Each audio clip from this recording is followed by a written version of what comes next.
มงโกวาดไปเก็บปัตตาไซละเนี่ย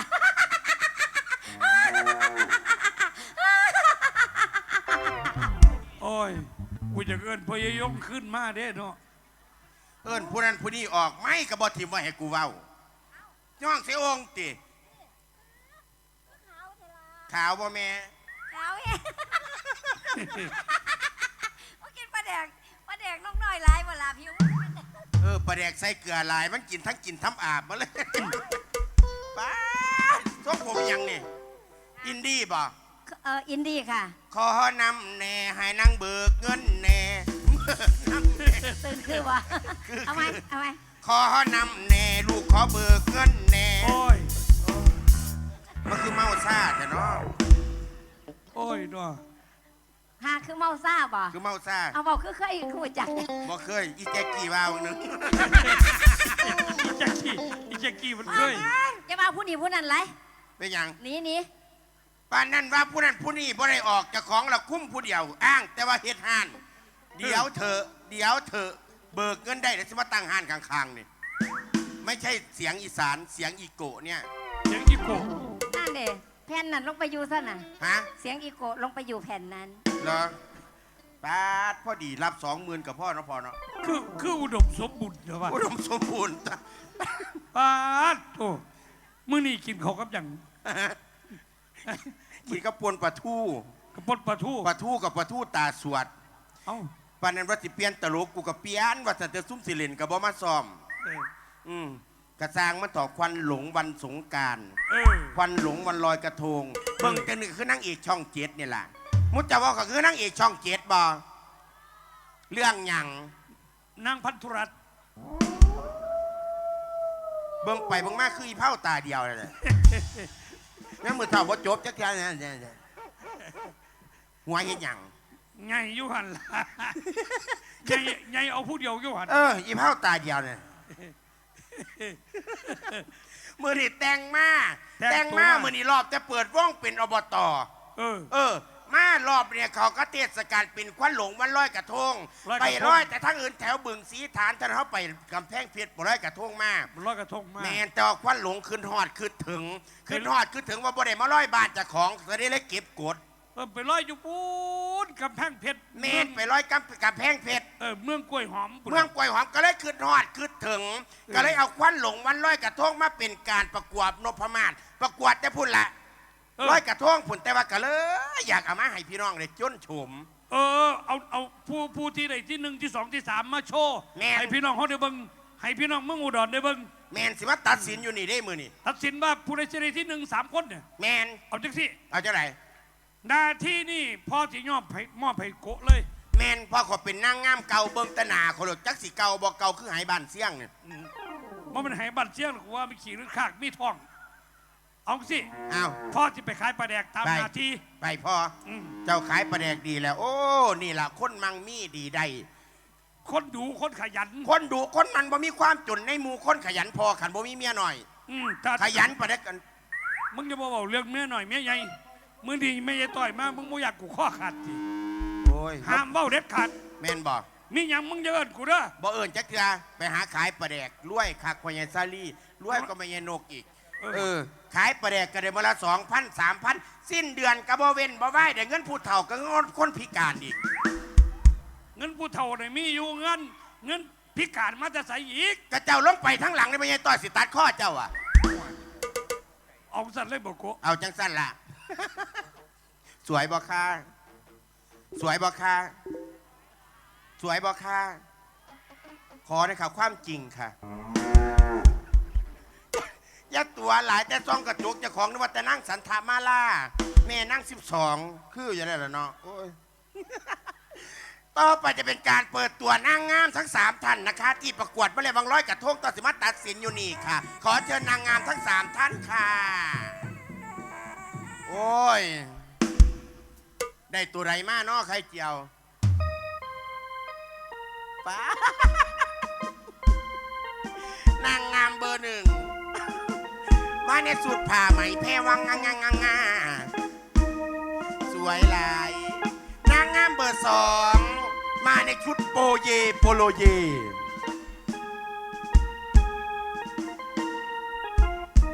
ามเบอร์3มาในชุดสีแดงมินหมาเอาใบสวยๆเบิดอุดรบ่มีเด้นี่มีอยู่นี่มองเดียวปาดยางงามหลายค่ะใบสวยๆค่ะค่ะเอาอีก4 ทิศค่ะค่ะค่ะค่ะค่ะค่ะ เศร้าละค่ะ ตีค่ะ ค่ะ ป้าสวยสดงดงามหลายเนาะค่ะเนาะ อย่าตีแห้งไหลค่ะ เป็นอย่างค่ะ เจ็บค่ะอุ๊ยนางงามเก่าติคันนี้ ค่ะนางงามเก่าค่ะ ยับออกฉันไกลๆฉันนะค่ะ เป็นอย่างค่ะ ฉันกุยค่ะ นางงามเบอร์3ค่ะ อันใดค่ะ นี่ไกลๆฉันเนี่ยค่ะ เป็นหยังค่ะ ฉันขี้เดียดค่ะ เอาอีเบอร์1มานี่ค่ะ สวมลำหนามึงเนี่ยมึงสวนหลวนไรอีหามึง ก็ป้าจิโตนางงามเก่า อีหยังคะนางงามใหม่ ก็บอกให้เกียรตินางงามใหม่จังฉันนะคะ เป็นจะไรคะ เป็นหยังก็มาพาฉันไปประกวดเวทีคนก็พาฉันมาประกวดเวทีสัตว์จังสี่ค่ะ กูกะว่าอยู่ก้นกูอยู่สวนสัตว์เขาสวนกวาง แล้วบอกไม่อ่ะ เร็วๆเนี่ยค่ะ เป็นอย่างค่ะ ฉันลืออัดเข็มขัดค่ะ สแตกเป็นที่เราของพระเอกนะว่าไปใส่จังเม็ดซื้อกับว่าได้ซื้อแดกจะได้เขาอีกด้วย นางงามเบอร์หนึ่งแหมค่ะ เป็นจะไรคะ มันคือกล้วยแม่ลูกอ่อนเธอ ไปท่วงเขาจังสันจังซี ไม่ เป็นนางงามสมควรที่สามัคคีกันเป็นแบบอย่างของปีของน้องบ่เบิ่งหน้าเจะของเนาะ เป็นหยัง คือหมาแคนบักเข่งนี่ นางงามเก่า อีหยังคะนางงามใหม่ มาเอาผัวไปเมียนนะคะ อันไหนป๋า อุ้ยรุ่นนี้ดูดนมดีเด้เนี่ยฮะแขวเราบ่มีไงยังอยู่เลย พ่อผู้ใดล่ะ โอ้ยมาเอาพ่อไปเด้ออะไรป๋า เป็นพ่อกูประกล้าศมาเอาเลย แต่นายเนาะต่อไปอยากสิถามนางงามค่ะ จ้า ไปจะไหนมาจะไหนอยู่บ้านใดซื้อจะไหนผู้ใดส่งเขับประกวดคะ ถึงไม่สวยก็ได้เป็นดาราแม่ช่องเจ็ด อืม ละครเด็ดเล่นมาแล้วแสนบือหวาอวสานมาแล้วอลามตา เสียงตบมือดังๆ ให้กบสุวรรณคงยิ่งหน่อยค่ะ หยุดค่ะ หยุดตบมือให้ฉันเดี๋ยวนี้ ฉันรู้หรอกค่ะว่าในที่นี้เนี่ยมองฉันไม่เหมือนกบสุวรรณทุกคนนี้เนี่ยมองฉันเหมันเกียดตัดปาดแน่นอนเลย สวัสดีค่ะ เจอวนสาวประโคมาจากบ้านหนองอุดมค่ะนี่บ้านนอกค่ะ พี่น้องบ้านหนองอุดม คันผู้ให้เป็นกูสิง่ายไปอยู่บ้านเสี่ยงดอก คือยี่ดอกเจ้าง่ายไปโลด นางงามเบอร์2เป็นผู้ใดมาแต่ใส่ผู้ใดส่งเขับประกวดคะ